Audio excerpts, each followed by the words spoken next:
In this video, we are going to discuss scheduling staff for your residential assisted living and what that actually entails. So if you're interested, make sure to stick around. What is going on, everyone? I hope you're all doing well. If you're new here, my name is Serge. Welcome to the channel. To all my reoccurring viewers, thank you so much for all the love and support that each and every single one of you have shown me. And if you have not yet, make sure to go check out the God Made podcast on most streaming platforms. Also, if you have not checked out Legion Assisted Living Academy, that is where you can actually go and join the course where I teach how to start your own facility from A to Z. Also, you can book a one-on-one mentorship call with myself, or if you are looking to come out to Arizona and take a tour of the facilities that I currently have and what I'm doing and spend a whole day with me, you can also go do that at legionassistedlivingacademy.com. The links are also in the description of this video. And also, if you have not checked out Valley ALF Ventures out on Instagram or checked us out on our site, you can go to the website valleyalfventures.com, where you can go and submit as a limited partner, as an investor, or an operator looking to actually expand your operations, or if you're looking to potentially sell your facility, we would definitely be interested in talking to you. So make sure to go check us out at valleyalfventures.com. And so with all that being said, let's go ahead and jump into the topic of this video. Now, scheduling staff is a question I get commonly asked just simply because people are trying to understand the nuances of scheduling your staff when it comes to these types of facilities. So I want to talk about Arizona first, because this is where we have where we're capable of actually having 10 beds in a residential setting. So for 10 beds, that would essentially be 10 residents.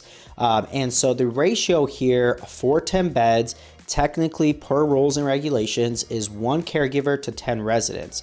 Now, oftentimes that is not feasible when you're actually doing the day-to-day and running the day operations and when you're scheduling your day caregivers. So for caregivers being scheduled during the day for 10 residents, oftentimes what you will see is 2 caregivers during the day for 10 residents. Now, 1 caregiver during the day will be scheduled for 8 hours. Another caregiver will typically be scheduled for 12 hours, because from 6 a.m. to 6 p.m. is going to be your 12-hour shift. And typically that's when things start kind of after they have dinner or the residents have dinner. You're not needing to have 2 staff members to pretty much get them to bed, etc. So what you'll do at that point is just have somebody from 6 to 4 p.m. and then 1 caregiver will be by themselves from that period that the 8-hour shift leaves till the next caregiver comes at 6 p.m. to help get everybody to bed. So typically what you'll see is a 12-hour shift and an 8-hour shift during the day, and then 1 caregiver for a 12-hour shift at night. Reason being at night why you don't need more than 1 caregiver is simply because the residents are typically in bed at that point, and you may have 1 or 2 residents that may end up having to get up during the night to use the restroom or need assistance to go to the restroom. So typically that 1 caregiver that is awake during nights is there just to more supervise and pretty much catch up any cleaning that wasn't done during the day, such as, cleaning the dishes or running the dishwasher at night, maybe doing some laundry at night as well. Obviously, you're not going to have vacuuming, things that are causing all kinds of commotion. When it comes to cleaning, you're typically going to just have that caregiver supervise and catch up with whatever activities or things that weren't taken care of during the day. So with that being said, typically what you'll see in a 10-bed facility for 10 residents is 2 caregivers during the day, and then you're going to have 1 caregiver at night. That's typically how people schedule their staff.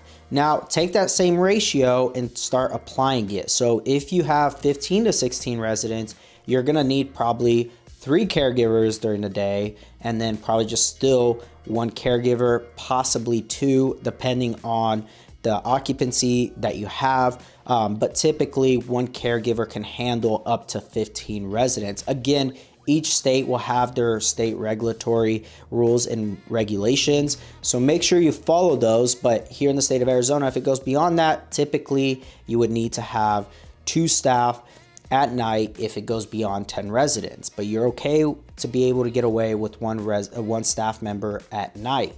So what do you also do? What I like to do is during shift change is have a 15-minute overlay. So whoever's coming in for night shift comes in 15 minutes early, and then the day shift stays 15 minutes late. So typically that gives them enough time to be able to give each other report on residents, what happened during their shifts. And the same goes for the night shift for when the day shift comes on. Typically they'll come in early and stay 15 minutes after, just to give them report, just to make sure that everything goes smoothly for the next shift. For the most part, things will come up, but typically that is what the staff scheduling looks like when it comes to 10 beds.